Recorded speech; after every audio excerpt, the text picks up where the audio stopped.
Bonjour, nous sommes le 13 juin 2017, jour anniversaire du deuxième centenaire de la deuxième apparition de Fatima. Et je voudrais aborder dans cette série de petites vidéos consacrées à Luisa Picaretta un sujet d'inquiétude qui se répand dans les autorités de l'Église et jusqu'à Rome à propos de l'interprétation que certains font de ce que Luisa Picaretta a vécu et de ce que le Christ veut révéler par elle à son Église. Et je voudrais très simplement trouver la cause de, c'est sans doute ces déviations, on pourrait parler comme ça, ces risques en tout cas de déviation qui pourraient se produire et qui, à mon avis, s'expliquent très bien. En effet, Luisa Picaretta est l'objet de deux types de grâces extraordinaires que le Seigneur lui a données et qu'il faut apprendre à discerner avec l'Église. Sinon, je dirais, on risque de mettre en premier, de donner une importance absolue à quelque chose qui est en fait simplement un clin d'œil du Seigneur. Alors d'abord, Luisa Picaretta est l'objet de phénomènes mystiques extraordinaires, et ce, dès son enfance. Apparition de Jésus, Jésus qui lui demande si elle veut bien vivre la vocation de victime. Donc, pour ajouter, pourrait-on dire avec saint Paul, à sa passion, ce qui lui manque, et pour le bien de son Église. Les phénomènes mystiques extraordinaires, ils impressionnent. Les grands saints, les mystiques, en ont souvent été l'objet. Je pense par exemple à sainte Catherine de Sienne qui, après sa mort, on trouva qui avait traversé son cœur une épine qu'elle ressentait toute sa vie, qui était comme le dard d'amour que le Seigneur avait planté dans son cœur. Évidemment, lorsqu'on ne connaît pas les mœurs de l'époux, du fiancé, on risque de prendre ces cadeaux comme étant une preuve absolue de la sainteté unique, déjà acquise de la personne. Et ce n'est pas toujours le cas. Le Seigneur peut venir choisir librement des personnes qui doivent encore progresser. Je ne dis pas que c'est le cas pour Luisa Picaretta, mais je veux bien montrer ce que c'est qu'un phénomène mystique extraordinaire. Des personnes qui vont devoir progresser et les toucher par ces espèces de bouquets de fleurs dont il les comble afin de les garder à lui toujours. Ainsi, au début de la conversion, je dirais qu'on appelle le baptême du Saint-Esprit, lorsqu'on ressent tout d'un coup, dans la 4e demeure qu'explique sainte Thérèse d'Avila, des présences de Dieu intenses dans le cœur. Il peut arriver que le Seigneur, qui est taquin, mais qui est aussi amoureux, fasse que la personne se mette à émettre de la chaleur physique qui dépasse les possibilités physiologiques du corps. Donc des phénomènes dans la 4e demeure de température à 50 degrés. C'est attesté plusieurs fois. Pourquoi le Seigneur fait ça? Parce qu'il communique à la personne qu'il veut attirer à lui des grâces, des cadeaux de fiançailles géniaux afin qu'elle s'en souvienne toujours. Évidemment, les gens qui regardent de l'extérieur vont se dire « Donc, cette personne est extraordinaire ». Pas forcément. C'est le cas de toute personne qui sera tôt ou tard attirée par le Christ de cette façon-là, soit en ce monde, soit à l'heure de la mort, lorsqu'il apparaît dans sa gloire. Mais je dirais, on le verra un jour, c'est le lot de tout homme, ici-bas ou, pour quelques-uns, ici-bas ou pour tous, à l'heure de la mort, lorsque la Vierge Marie, accompagnée du Christ, se montre à la personne. Alors évidemment, Luisa Picaretta a reçu beaucoup de ces phénomènes mystiques, eh bien il ne faut pas se laisser impressionner par eux. Par contre, et c'est là que je pense presque tout le monde discerne, par contre on constate qu'elle a grandi dans le chemin de l'union au Seigneur de manière extraordinaire, jusqu'à atteindre quelque chose qui paraît presque davantage que les 7e demeures que décrit sainte Thérèse d'Avila. Ça veut dire une union totale à Dieu, à sa divine volonté, au point que, de manière stable, à longueur de journée, sans qu'elle fasse d'efforts, le Seigneur était là, près d'elle, au point que le Seigneur, pour décrire cette grâce, dit « Elle est dans la béatitude ». Et alors nous, on se dit, évidemment, on interprète ça en disant « béatitude », terme théologique qui veut dire « elle a la vision béatifique ». Eh bien, je réponds, pas du tout, ça ne veut pas forcément dire ça. Ça veut dire que, comme dans les termes qu'on emploie dans l'amour, qu'elle est totalement pacifiée dans le Christ, comme on peut l'être sur la terre. Mais ça ne veut pas forcément dire qu'elle a déjà la vision béatifique. C'est-à-dire qu'elle verrait Dieu face à face, dans son essence, tel qu'il est dans sa vie trinitaire, sans aucun intermédiaire créé. Cette grâce-là, en fait, elle est réservée pour l'autre monde. Alors, certains se sont dit, oui, mais tout de même, les termes théologiques sont là, et manifestement, elle l'a eu. D'ailleurs, pour appuyer cela, certains disent, il y a eu 2 personnes qui l'ont eu, la vision béatifique d'après saint Thomas d'Aquin. Il y a eu Moïse, et il y a eu saint Paul, lors de sa montée au 3e ciel. Et qu'il a vu des choses extraordinaires, où il dit, était-ce avec mon corps, était-ce sans mon corps? Je ne sais, Dieu seul le sait. Eh bien justement, quand saint Paul monte au 3e ciel, il ne monte pas au 7e ciel, qui est la vision béatifique. Il monte au 3e ciel, qui est celui où justement on voit le Christ dans son humanité sainte. C'est un petit peu ce qu'a connu sainte Bernadette à Lourdes. Elle est montée au 3e ciel en voyant la Sainte Vierge lui apparaître avec son corps de gloire. Et elle aurait voulu partir avec elle dans la vision béatifique. Donc attention de ne pas aller trop loin et de bien comprendre qu'en fait, Luisa Picaretta décrit tout simplement le contenu intime, unique de la 7e demeure lorsqu'on l'atteint. Alors que sainte Thérèse de l'Enfant Jésus, elle va décrire plutôt le petit chemin, le petit sentier que peut prendre tout homme pour arriver à cette 7e demeure. Et elle y est arrivée aussi, bien sûr, pendant sa vie terrestre. Du coup, pour bien comprendre ce que vit Luisa Picaretta, il faut regarder aussi les autres docteurs de l'Église, même si elle, Luisa Picaretta, n'est pas docteur de l'Église, mais sainte Thérèse l'est, pour bien comprendre ce qu'il se passe. En fait, pour atteindre cette union totale à Dieu, Luisa Picaretta a suivi le chemin obligatoire, qui est le chemin que tout homme peut prendre, et doit prendre, et prendra un jour, puisqu'il ira un jour au paradis, sauf évidemment ceux qui le refusent, blasphèment contre l'Esprit Saint dans ce cas-là. Et ce chemin, c'est celui de la croix, ça veut dire de souffrance intérieure. Oh, au départ des souffrances légères, comme a connu la petite Thérèse. Lorsqu'elle est jeune religieuse, elle éprouve la présence de Dieu de manière brûlante, comme je le disais tout à l'heure. Elle n'a pas de phénomène mystique extraordinaire. Elle veut prendre une voie que tout le monde pourra imiter. Mais c'est exactement la même chose que Luisa Picaretta, sauf que elle, ça se traduit par des tas de phénomènes. À savoir, sensation de présence brûlante, comme quand on est amoureux, quand une jeune fille est amoureuse d'un garçon et que son cœur est en feu. C'est la même chose. Et puis ensuite, privation de cette sensation, ce qu'on appelle la nuit des sens. La petite Thérèse la vit et vraiment, elle fait avec. Et elle galère jusqu'à ses vœux perpétuels où là, tout d'un coup, alors qu'elle l'épouse, et donc le contrat est signé, elle entre dans une autre nuit, la nuit de l'esprit. Ça veut dire que tout d'un coup, avec sa maladie, elle n'y comprend plus rien, au point qu'elle peut dire « Je comprends maintenant ceux qui se tuent ». Ça, c'est une petite phrase qu'elle dit sur son lit de mort alors qu'elle étouffe avec sa tuberculose et qui indique à quel point elle a souffert.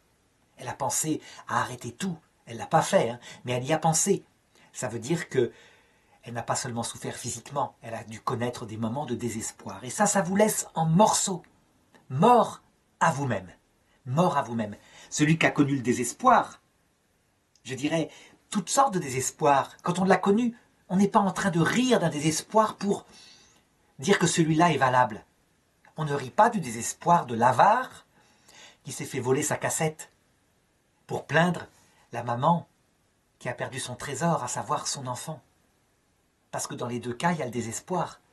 Alors, évidemment, c'est un désespoir non mystique pour celui qui a perdu sa cassette, c'est un désespoir humain et naturel pour la maman qui a perdu son enfant. Mais ça produit le même effet, un cœur brisé, que le désespoir mystique d'une personne comme Luisa Picaretta qui, à un moment donné, connaît la nuit de l'esprit. Ce même désespoir que le Christ à la croix, lorsqu'il dit « Mon Dieu, pourquoi m'as-tu abandonné ?» Si on ne comprend pas, si on ne regarde pas ce temps d'épreuve que vit Luisa Picaretta, on ne regarde que les grâces sublimes qui vont arriver après, que le Seigneur peut lui donner.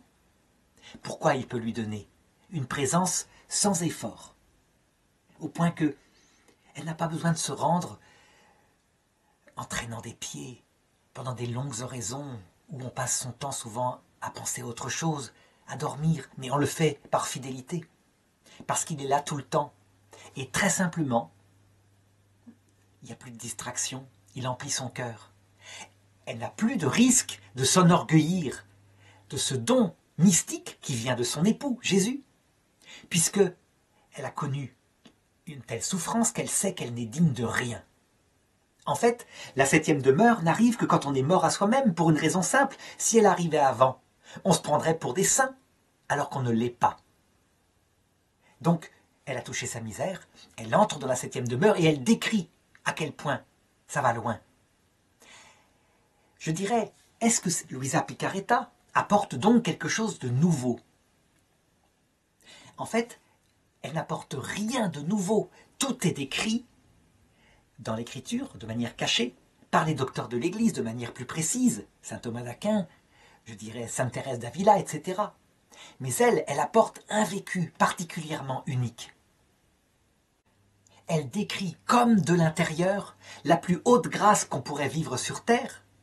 Et alors évidemment, nous on est là et on se dit, donc elle est unique, elle est peut-être même identique à la Vierge Marie. En fait, qu'est-ce que révèle Jésus par Luisa Picaretta?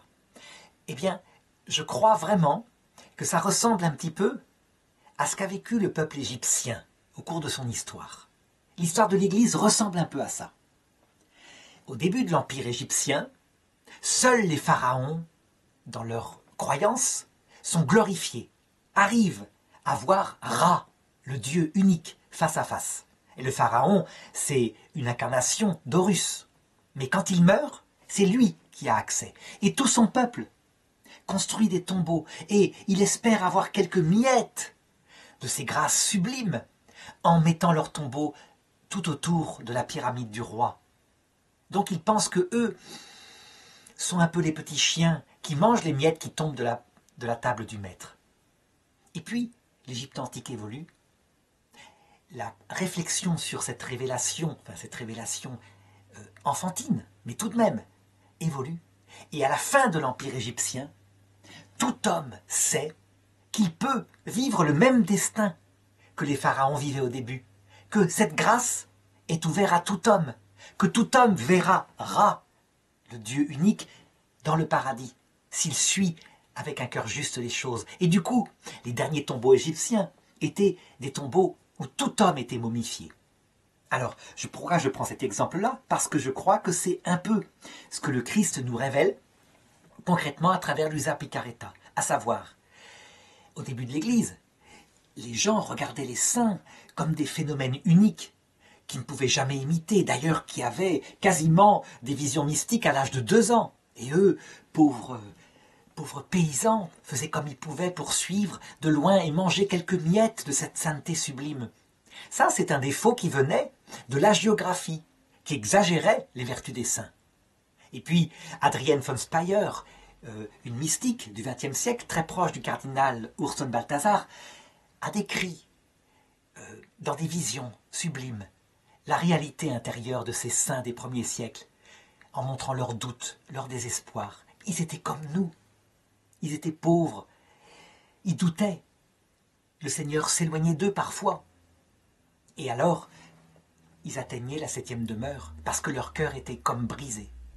La seule différence maintenant, c'est que de l'intérieur, on peut le vivre, grâce à ces saints qui le décrivent avec une intelligence, une précision théologique unique. Et surtout, et c'est là qu'il ne faut pas, je dirais, exalter Luisa Picaretta, mais il faut la considérer comme notre petite sœur, une petite sainte Thérèse, une petite sainte qui nous indique le chemin à suivre. Sainte Thérèse, chemin très pauvre, et elle, le but, qui est le même que celui que sainte Thérèse prêchait, mais en le vivant, à savoir que ça nous sera donné. C'est pour nous, c'est le même chemin. Si nous comprenons ça, Luisa Picaretta de cette façon-là, alors qu'est-ce qui va se passer? On va comprendre peut-être un peu plus que la 7e demeure, elle est tout à fait accessible à tout homme, mais que c'est pas ce qu'on croit. Et je voudrais, pour bien l'expliquer, pour bien montrer comment il ne faut pas se faire piéger par ces grâces sublimes de Luisa Picaretta, montrer ce qui se passe, par exemple à Medjugorje, où la Sainte Vierge a un langage si enfantin, si simple, si maternel, elle se répète tous les jours, que certains grands théologiens disent tout de même, c'est un peu léger tout cela. Mais c'est pas la première fois que ça se passe. Je me rappelle d'une anecdote quand une dame voulut rencontrer la grande sainte mystique qui avait vu la Sainte Vierge à Lourdes, à savoir Bernadette, qui était religieuse à Nevers. Et elle vint en grand équipage pour obtenir de la Mère supérieure un entretien avec la sainte et faire bénir ou toucher au moins son chapelet par la sainte.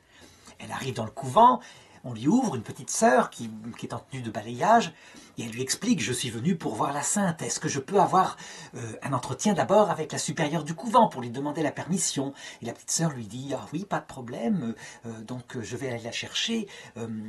Attendez là, je termine mon petit coin là de balayage, j'en ai pour 2 minutes, je vais la chercher tout de suite. » Elle va la chercher.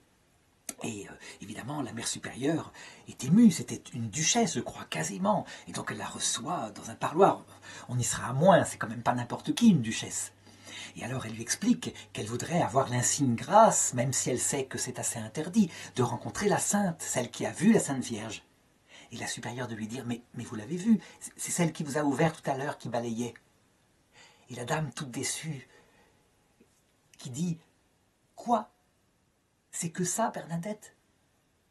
Et elle partit sans même l'avoir re-rencontrée. Je dirais qu'on croit faussement que la 7e demeure, c'est des choses sublimes, parce que c'est de la faute du Seigneur. Il essaye de donner des petits bouquets de fleurs, des bagues, des alliances, des épines, de la température, des tas de choses comme ça pour indiquer à quel point il est content. Mais en réalité, quand on vit de l'intérieur la chose à travers ses âmes, comme Luisa Picaretta, on s'aperçoit que c'est une toute petite âme, toute pauvre, toute simple, qui n'a plus aucune espèce d'illusion sur elle-même, qui sait ce qu'elle vaut, et qui serait confuse qu'on l'exalte au-dessus de tout. Elle est effectivement assez semblable à la Sainte Vierge, mais la Sainte Vierge, la vraie Sainte Vierge Marie, telle que l'a décrit Sainte Thérèse de l'Enfant Jésus lorsqu'elle dit dans son livre « Je ne comprenais pas qu'on fasse de Marie une reine sublime, au point que on ne pouvait pas l'atteindre.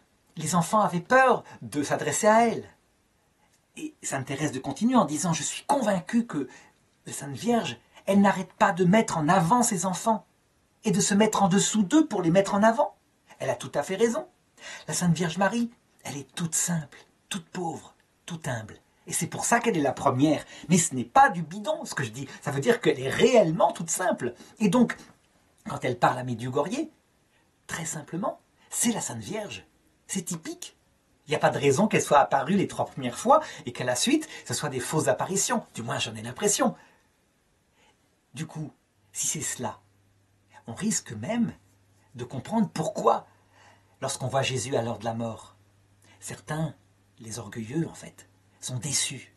Et lorsqu'ils voient la gloire lumineuse du porte-lumière, Lucifer, cette fausse lumière, mais exaltante, eh bien ils la suivent. Et donc que la damnation est plus fréquente qu'on ne le croit, parce que Jésus est doux et humble de cœur. Alors du coup, effectivement, on peut peut-être exalter Luisa Picaretta, mais pas comme ça, pas comme une grandeur, une noblesse, en faire presque l'égal de la Trinité. Non, non, non, non, non, non. Si elle a atteint la 7e demeure, c'est pour nous montrer que nous-mêmes on peut l'atteindre de cette façon que j'ai indiquée. Le plus petit sera le plus grand.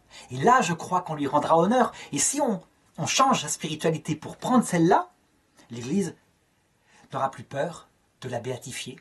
Ce ne sera plus un problème. On aura compris.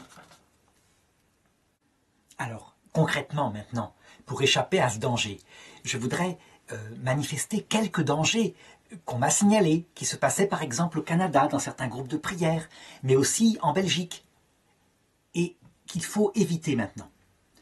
Premier danger, c'est celui de croire que, en ayant lu les écrits effectivement complexes, profonds, extrêmement mystiques de Luisa Picaretta, on fait partie d'une petite élite qui a compris les choses et qui a le secret.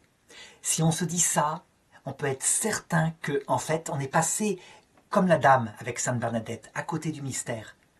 Parce que Jésus l'a dit explicitement. Je te bénis, Père, d'avoir caché cela aux sages et aux intelligents, donc aux élites, et de l'avoir révélé aux tout petits. Dans le message de Luisa Picaretta, même si le style peut prêter à des élévations mystiques, il faut simplifier, comprendre qu'en fait, c'est de l'amour intense, brûlant, unique entre elle et Jésus, et elle l'exprime avec ces mots-là, c'est son langage.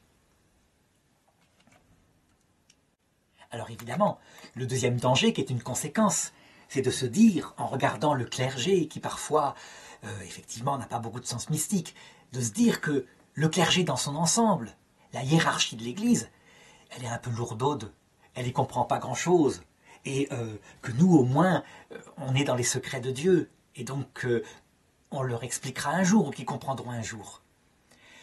Il n'est pas faux de dire que certains prêtres sont des lourdeaux au point de vue mystique. En particulier, toute une génération qui a cru que l'alpha et l'oméga du christianisme, c'était d'ouvrir des banques alimentaires, et qui a oublié la dimension verticale. Mais ça, ils ont 70 ans, et je pense qu'ils vont le découvrir vite, qu'il y a une dimension verticale. Ce qui est certain, par contre, c'est que l'Église en elle-même, le magistère de l'Église en lui-même, certes, il ressemble un peu à Pierre, qui courait au tombeau, et Jean, qui était le disciple que Jésus préférait, celui qui devait prendre Marie chez lui, courait plus vite, il était plus jeune. Il arrive le premier, mais il faut remarquer que Jean n'entre pas dans le tombeau. Il laisse entrer Pierre le premier. Et alors il entre et il croit. Ça veut dire qu'en fait, il est indispensable d'avoir cette hiérarchie qui n'est pas simplement réductible aux hommes qui la composent, et qui eux peuvent parfois effectivement être un peu lourdeaux. Non, la hiérarchie a donné le magistère. Et le magistère est porté par l'Esprit Saint. Et en temps voulu, il donne ce qu'il faut, les dogmes qu'il faut, et dont on a besoin. Pour les autres, ceux qui apparaîtront plus tard, qui viendront pointer un point de la révélation qu'il faut définir, eh bien, ça se fera. Le ciel y travaille, et nous-mêmes y travaillons. Mais le magistère, s'il n'était pas là, eh bien, Saint Jean s'envolerait au tombeau et ferait n'importe quoi, partirait dans une mystique délirante. Non, le magistère, ce sont les anciens qui veillent à ce qu'on garde les pieds sur terre. Et là, avec Luisa Picaretta, les textes donnent un risque, effectivement, de s'envoler dans les hautes sphères. Donc, voilà, on se sert du magistère, il comprend, il est là, il est tout à fait favorable à la béatification, je crois, de Luisa Picaretta, sauf si il s'avérait que ça soit si mal compris que ça donne des fruits négatifs, évidemment. Alors, il se passe d'autres choses, analogues. Quand certaines personnes se mettent à l'école de Luisa Picaretta, donc cette vie mystique qui est décrite, je l'ai dit, par Sainte Thérèse d'Avila dans les 7 demeures, Saint Jean de la Croix, Sainte Thérèse de l'Enfant Jésus, les docteurs mystiques, ils s'y mettent. Et effectivement, c'est une vie de relation intime dans l'oraison avec Jésus qui progresse d'étape en étape. Eh bien, voilà que certaines personnes, intensément plongées dans l'oraison, se disent à un moment donné, mais je suis arrivé tellement loin que je peux me passer des sacrements. Je n'ai plus besoin de l'Eucharistie puisque Jésus est entièrement présent dans mon cœur par sa présence réelle. Alors, je crois que là, il y a un danger profond.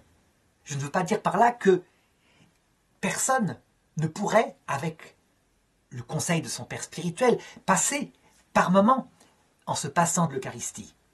Mais sans passer complètement au prétexte qu'on n'en a plus besoin, on est intimement lié dans la 7e demeure avec Dieu parce qu'on a imité le chemin de Luisa Picaretta, ça serait la même erreur que un jeune couple qui s'aiment tellement, ils ont tellement une unité d'esprit qu'ils ne dorment plus ensemble, qu'ils ne se caressent plus, il n'y a plus de contact physique. Ça ne marche pas. Je dirais que, évidemment, quand on a 80 ans, tous les deux, qu'on a un couple qui a vécu 60 ans ensemble, il peut arriver qu'il n'y ait plus ces gestes-là.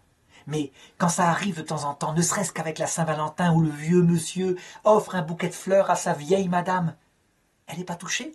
Bien sûr que si qu'elle est touchée. Donc on a besoin de gestes concrets jusqu'à la fin de sa vie. On ne peut pas se passer de l'Eucharistie, des sacrements, qui sont des cadeaux pour que l'amour soit sensible. On les vit différemment, évidemment, avec l'âge. il peut arriver cependant, je l'admets, que parfois un père spirituel, prudemment, puisse conseiller à une personne, pendant quelque temps, de lever le pied sur les rituels sacramentels.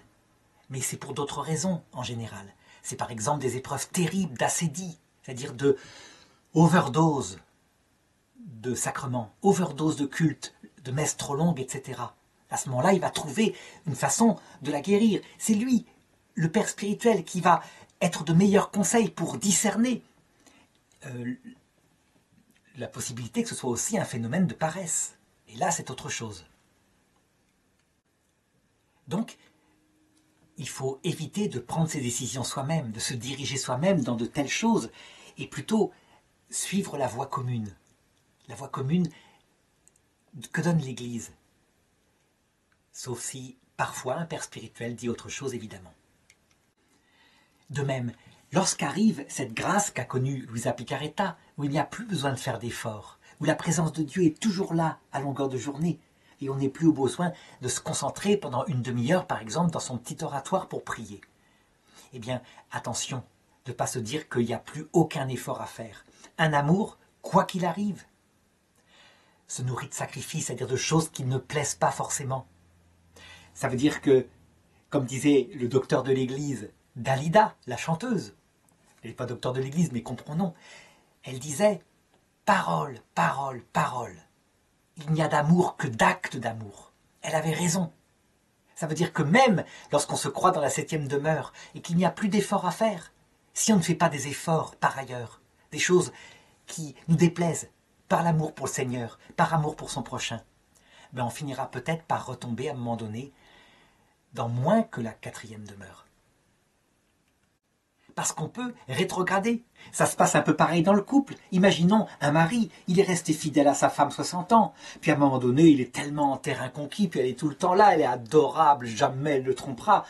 Il lui fait des remarques sur sa nourriture qui est pas bonne. C'est pas bon ça, j'en voulais pas, etc. Et tout le temps, et il devient tout le temps négatif. Eh bien même après 60 ans de mariage, on voit parfois des divorces. Ça arrive, parce qu'on ne fait plus d'efforts.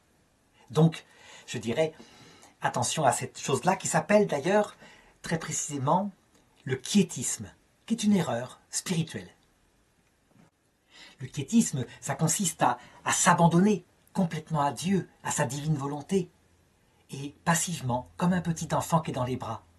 Et c'est quelque chose qui est merveilleux comme spiritualité, à condition qu'elle ne soit pas la seule, et que le petit enfant se rende compte que le Seigneur le veut adulte, et donc capable de prendre des initiatives, dans des moments d'abandon total, oui. Mais comme ça se passe d'ailleurs dans un couple, si on passe son temps à s'abandonner et qu'on ne fait jamais rien à la maison, le couple ne va pas aller.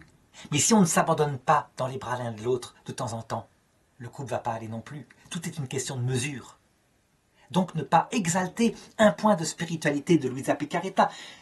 Savoir que tout ça, ça ressemble à la vie du couple. C'est ce que dit saint Paul dans l'Épître aux Éphésiens. Eh bien, il y a des moments pour tout, des moments d'abandon, des moments d'activité, y compris dans la 7e demeure. Alors encore une conséquence que je voudrais soulever. Certains, dans une grande dévotion, un grand amour à Luisa Picaretta, vont jusqu'à en faire l'équivalent de l'Immaculée Conception. Presque, je dirais, presque un membre de la Trinité. On a vu parfois des actes de piété qui manifestaient sans doute une exagération, un déséquilibre. À savoir, par exemple, au nom du Père et du Fils et de Louisa. Alors je comprends, parce que l'Esprit Saint, comme disait le Père Kolb, par rapport à la Vierge Marie, s'il avait pu s'incarner, il serait devenu un peu la Vierge Marie. Mais il disait bien, la Vierge Marie n'est qu'une personne humaine. Et on pourrait dire de la même façon, lorsqu'on comprend Luisa Picaretta, que si l'Esprit Saint avait dû s'incarner, il serait un peu devenu Luisa Picaretta, son humilité, son amour pour Dieu, etc. Pourquoi pas? Mais ça ne peut pas être, je dirais, autre chose qu'une dévotion intérieure. Un peu comme chacun d'entre nous, on a son saint, sa sainte, son ange préféré, à qui on se confie, et qui est au ciel dans la vision béatifique, et qui a fait le même chemin que Luisa Picaretta.